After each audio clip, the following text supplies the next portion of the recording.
it's just disgusting. If you look, you know, there's nappies all over the place. They're all soiled. It's horrendous. And then these people start whinging and moaning that they've got rats in their house.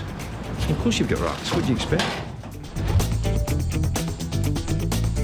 In Preston, 2 enforcement officers, Gary Gibson and Paul Cookson, are returning to a fly-tipping hotspot. They soon make a depressing discovery. This is the type of problem we're facing all the time. We do these clean-ups, we think we've won the battle, and then suddenly we come back and we find this rubbish all over the place.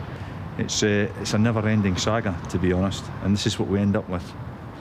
All we want people to do is just put stuff in a bin. It doesn't seem to work, to be honest. The smell here is overpowering, but there's a job to be done, and only one way to do it.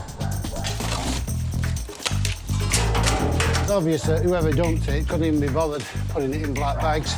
A lot of it's just loose waste, decaying food matter, really horrible stuff to work with. Obviously this stuff is been standing stagnant for several weeks. As soon as we start to disturb it, that's when we get the odours creeping up. Just look in there, the nappy's completely burst, and it's absolutely stinking. Because we're bending over, shoveling amongst it, we get a face full of the smell. It's really lovely. Really enjoy it.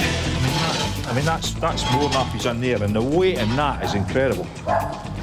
So that is an ill baby, that.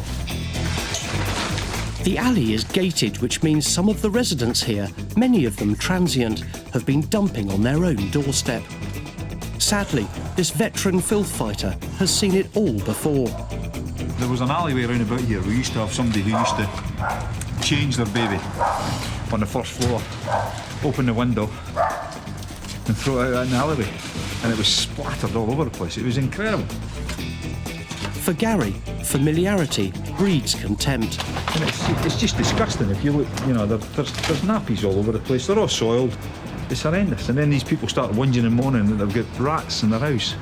Well, of course you've got rats. What do you expect? Bless that little baby. Gary would love to know who did this, but first he must clear it up. There is a lot of residents who care about this. Unfortunately, there's other residents who just couldn't care less. And that's the ones we're trying to target. If they're not going to listen, they go before the court and they listen to the court. Back in the filthy, fly-tipped Preston alley, the great clean-up is underway. Gary and Paul are finding some rather unsavoury items. This is all food waste. Yeah, it is, it's food waste.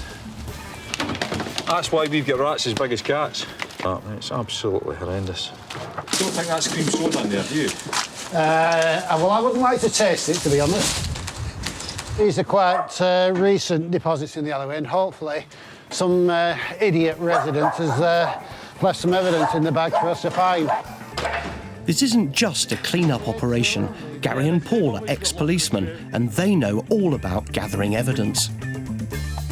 It looks like the letters that have just been totally ripped up.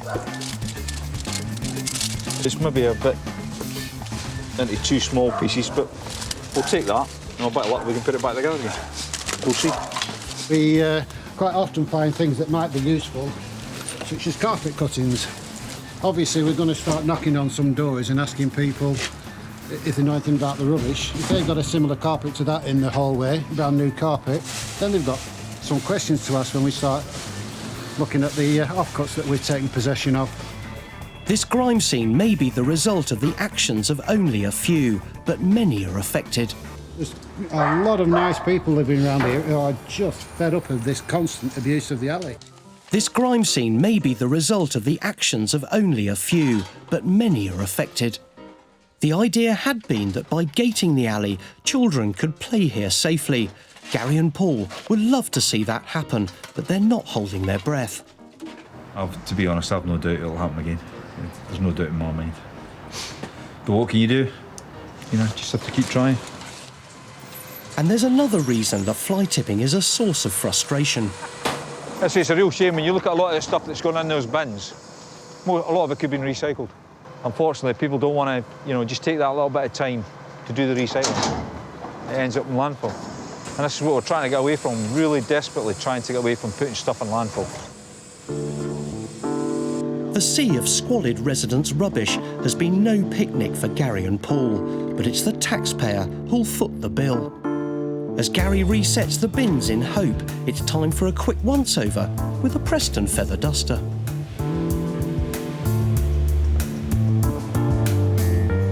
That's how the alley should look, and that's how we would hope the alley will look when we come visiting in a week or so time. Paul records the transformed scene, but he's not taking holiday snaps. If any residents do say to us, oh, those bags have been there weeks, we can say, oh, no, it hasn't, I've got the picture. Oh, that's one of the 45 alleyways that we're currently monitoring. We're off to the other 44 now.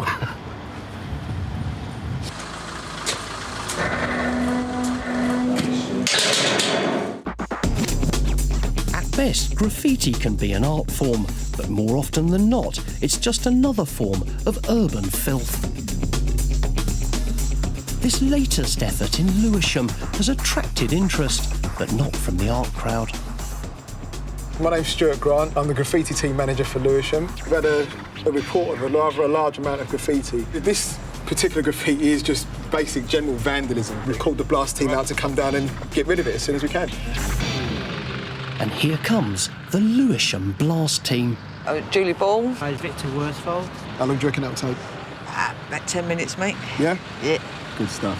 Julie Bourne, graffiti team supervisor, casts an expert eye over the problem and formulates her plan. I'm going to put some liquid and gel on it to remove it, leave it on for about 5 minutes, and then we'll jet it off and it'll be gone. Sometimes different colour spray paints, it seems to come off easier. Is it, what colours, there's silver, is it, that comes off? I'd rather not tell them that because, they'll be putting the harder stuff on that we won't be able to, remove if someone sees We could generally program. get rid of everything regardless of the colour, but we've heard that certain colours come off easier than others. Manager Stuart is clear about his role in all this. I think the best thing I can do is get out of the way and let them get on with actually doing the job. So paste this on. So within about 5 minutes, we'll be able to blast it off. It's all environmentally friendly. Julie is keen to tackle graffiti as soon as it appears, and there's a reason for it. I think if you clean it off straight away, when you see it, it's like the younger, like the next generation that's coming up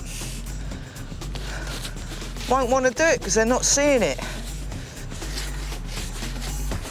Just going to leave that for 5 minutes and then we're going to jet it off. As Julie waits for the chemical gel to do its stuff, her teammate Vic photographs it for the record. At the moment, I'm just writing the address in. This way, the police may be able to identify personal tags and arrest the vandal. Now Julie brings out her blaster. She soon shows that removing A, B and C is as easy as 1, 2, 3. Julie wanted to be an astronaut, but these days she deals with a different sort of tin can. Since the start of the campaign, 87 miles of graffiti have been removed from around the borough. Nice and clean again. Ooh, bet that feels good. Because we're the best. Job done. Sharpshooter Julie holsters her weapon. And Vic takes a final shot with his. We're going to have a cup of coffee. Ciao.